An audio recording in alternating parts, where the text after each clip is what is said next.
குடிநீரில் சாக்கடை கழிவுநீர் கலப்பு உத்திரமேரூரில் வெடித்த சுகாதார அவலம். விழித்தெழுமா பேரூராட்சி நிர்வாகம். காஞ்சிபுரம் மாவட்டம் உத்திரமேரூர் சிறப்பு நிலை பேரூராட்சிக்குட்பட்ட பல்வேறு குடியிருப்பு பகுதிகளில் குடிநீருடன் சாக்கடை கழிவுநீர் கலந்து வருவதாக பொதுமக்கள் அதிர்ச்சி குற்றச்சாட்டு எழுப்பியுள்ளனர். இதனால் ஆயிரக்கணக்கான மக்கள் உயிர் அச்சத்தில் தவித்து வருகின்றனர்.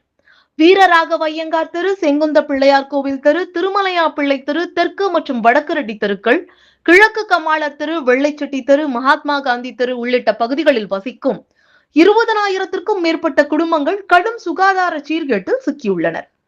வாரத்திற்கு ஒரு முறை மட்டுமே வழங்கப்படும் குடிநீரில் கடந்த ஒரு மாதமாக கழிவுநீர் கலந்து வருவதாக மக்கள் வேதனை தெரிவிக்கின்றனர். உடைந்த குடிநீர் குழாய்கள், பராமரிக்கப்படாத வடிகால் வாய்கள் மற்றும் தேங்கி நிற்கும் கழிவுநீர் காரணமாக குடிநீர் முற்றிலும் மாசடைந்துள்ளதாக குற்றச்சாட்டு எழுந்துள்ளது. அதிர்ச்சி அளிக்கும் வகையில் புதிய மின்கம்பங்கள் அமைக்கும் பணியின் போது பிரதான குடிநீர் குழாய்கள் சேதப்படுத்தப்பட்டதாக பேரூராட்சி ஊழியர்களே ஒப்புக்கொண்டுள்ளனர். இதன் காரணமாக சாக்கடை நீர் நேரடியாக குடிநீர் குழாய்களில் கலக்கும் அபாய நிலை ஏற்பட்டுள்ளதாக கூறப்படுகிறது. வரி மட்டும் வசூல், அடிப்படை வசதி இல்லை என பொதுமக்கள் கொந்தளிக்கின்றனர்.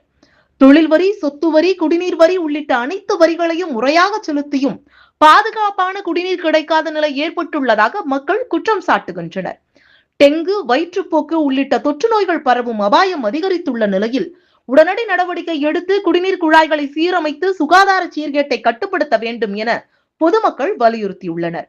இன்னும் எத்தனை பேருக்கு நோய் பரவினால் நிர்வாகம் விழித்தெழும் என்ற கேள்வி உத்திரமேரூர் மக்களிடையே பெரும் அதிர்வை ஏற்படுத்தியுள்ளது.